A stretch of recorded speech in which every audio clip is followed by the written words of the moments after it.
सोलापूर महानगरपालिकेतील झोन अधिकाऱ्यांचा गलथान कारभार पुन्हा एकदा समोर आल्याचं दृश्य पाहावयास मिळालं आहे।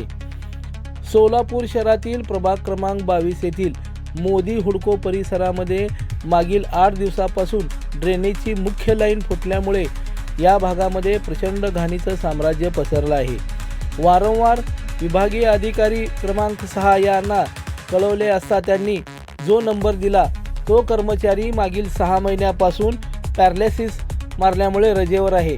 दुसरा नंबर मागितला तर अधिकाऱ्याकडून दिला जात नाही। ऑनलाईन तक्रार केल्यावर सुद्धा अधिकाऱ्यांनी जनतेशी उद्धट अशी उत्तरे दिल्याचं ऐकावयास मिळत आहे। या भागात भारतीय जनता पार्टीचे 4ही उमेदवार निवडून आले आहेत। मागील वेळी किसन जाधव यांनी या प्रभागात चांगल्या पद्धतीने काम केले आहे, परंतु सध्या आणखी महापालिकेचा कारभार सुरू नसल्यामुळे प्रशासनाचा गलथान कारभार पुन्हा पाहावयास मिळत आहे।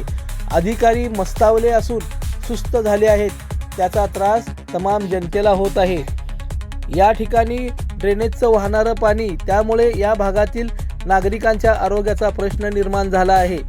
आता जनतेने सूत्र हाती घेतले असून जर अधिकाऱ्यांनी त्वरित येथील ड्रेनेजचं काम पूर्ण नाही केल्यास हेच ड्रेनेजचं पाणी त्या अधिकाऱ्याच्या अंगावर टाकण्याचा इशारा येथील जनतेने दिला आहे।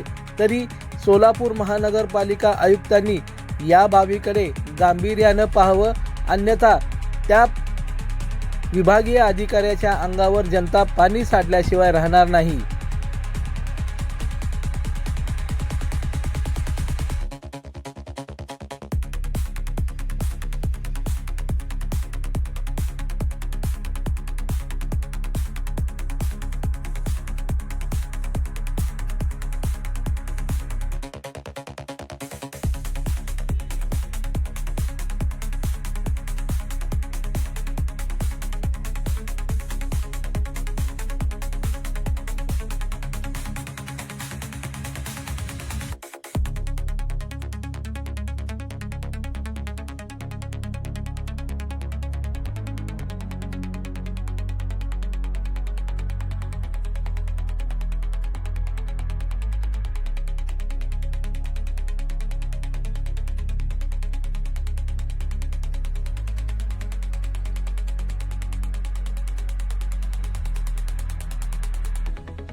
चॅनलला लाईक करा, कमेंट करा आणि हो सबस्क्राइब करायला विसरू नका।